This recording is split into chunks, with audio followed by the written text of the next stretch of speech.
কিন্তু মালিক তোমার মোহাব্বতের পাগল হইয়া বাইতুল্লাহর কিনারায় আসছি পাগলামির হাজিরা দেওয়ার জন্য। তুমি বলছো 2 কাপড় সেলাই ছাড়া পরা লাগবে, পরতে গিয়া আমার শরীর খোলা হয়ে গেছে, এরপরও কোনো দুঃখ নাই, কারণ আমি তোমাকে চাই।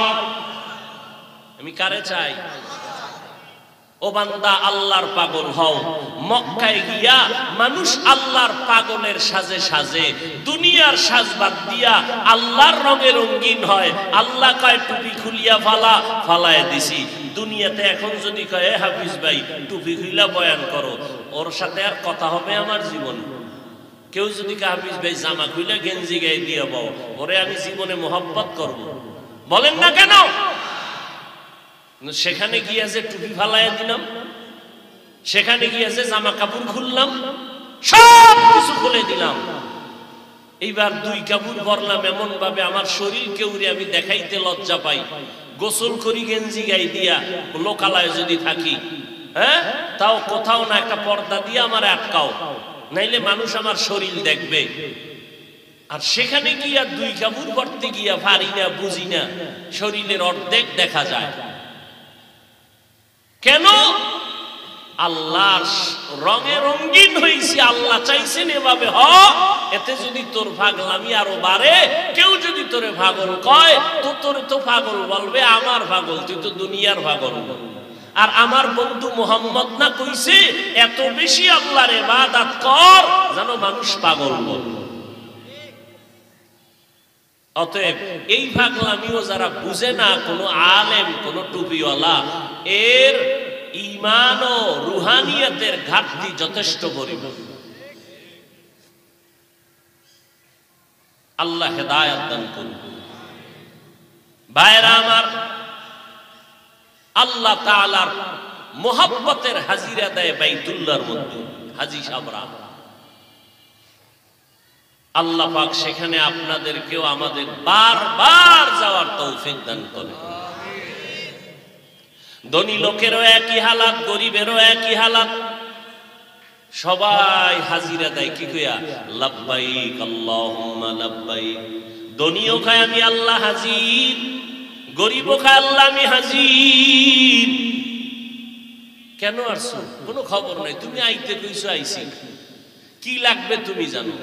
দুধের বাচ্চা কাঁদতেছে, কি লাগবে বলতে পারে না, খানা লাগবে নি বলতে পারে না, ঘুম লাগবে নি বলতে পারে না, বাথরুমে যাবে নি বলতে পারে না, শুধু কান্দে, শুধু কান্দে, শুধু কান্দে। বুঝনেওয়ালা মা কান্না দেখাই কয় তোর কিছু বলার দরকার নাই, তোর কান্নার দ্বারা আমি বুঝতে পেরেছি তোর ক্ষুধা লাগছে, তাড়াতাড়ি খানা নিয়ে মা হাজির। বাচ্চার কান্নায় মা বুঝতে পেরেছে বাচ্চা এখন ঘুমাবে, মা বিছনা রেডি করে বলে ঘুমায়া পড়। ওরে ওই মায়ের থেকে আমার আল্লাহর মায়া কম? এই জোরে কও, আল্লাহর মুহাব্বত অনেক বেশি।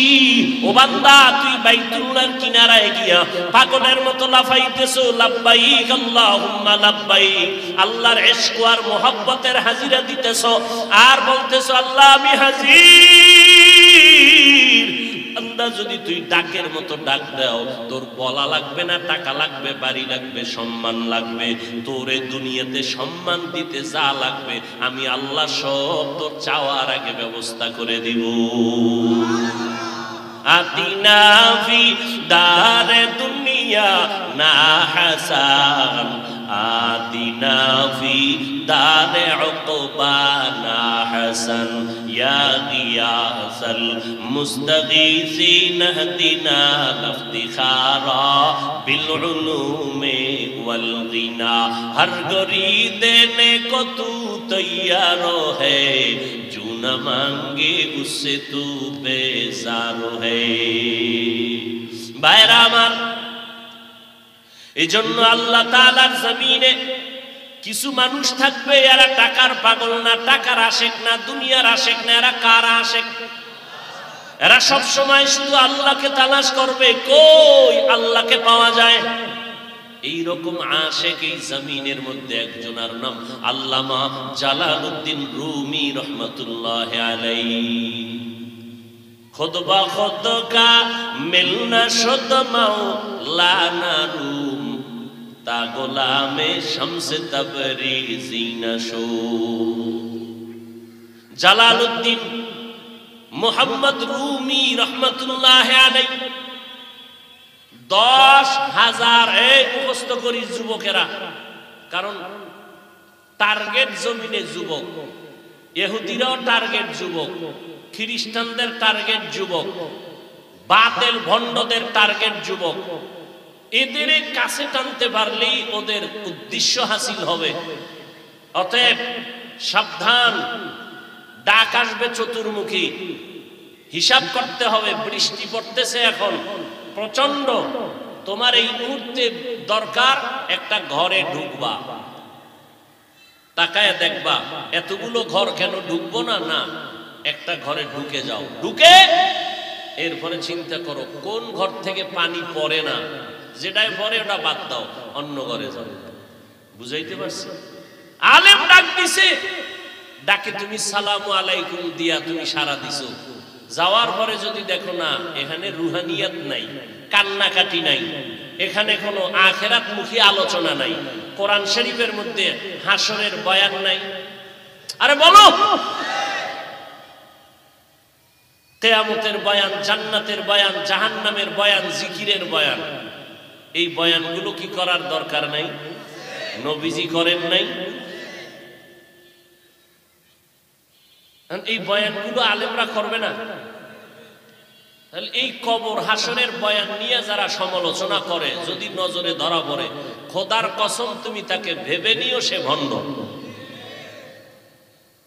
মনে থাকবে, কোরআন হাদিসের বয়ান, কবরের আযাবের বয়ান, হাসরের মাঠের বয়ান, এ সমস্ত বয়ানকে যারা তুচ্ছ তাচ্ছিল্য ভাবে ইশারা ইঙ্গিতে কেউ অ্যাবাউট করবে, তুমি ভেবে নিও যদি আলেম হয় সে ভণ্ড। আল্লাহ হেদায়েত দান করুন। রমজানের ভেতরে রোজার দ্বারা সাধনা, জবানকে কন্ট্রোল করো, যৌবনকে কন্ট্রোল করো, খানাকে কন্ট্রোল করার মাধ্যমে। ধনীদের জন্য বড় সবক, না খাইয়া থাকার কেমন কষ্ট গরিবেরা করে, বড় লোকেরা রোজা রাইখে একটু অনুভব করো কেমন কষ্ট। গরিবেরা যখন খানা পায় না একটু চিন্তা করো তাদের অন্তরে কেমন কষ্ট। এই রমজান এত বরকতের মাস, শুনি সৌদি যারা যায় দেখে যেই ইফতারি তারা ফেলে দেয় তা 100,000 মানুষ খেতে পারে, হাজার হাজার মানুষ খেতে পারে, শত শত মানুষ খেতে পারে। কিন্তু ওই সংস্কৃতি বাংলাদেশের মধ্যেও দেখা যায়। ইফতারি পারবে 1 প্লেট নেয়, 10 প্লেট ফালায় দেয়, ফালানোটা পারলে গরিবেরা টোকায় টোকায় খায়। এই রোজার মাসে বহু রোজাদার গরিব আছে, ইফতারিও ঠিক মতো পায় না,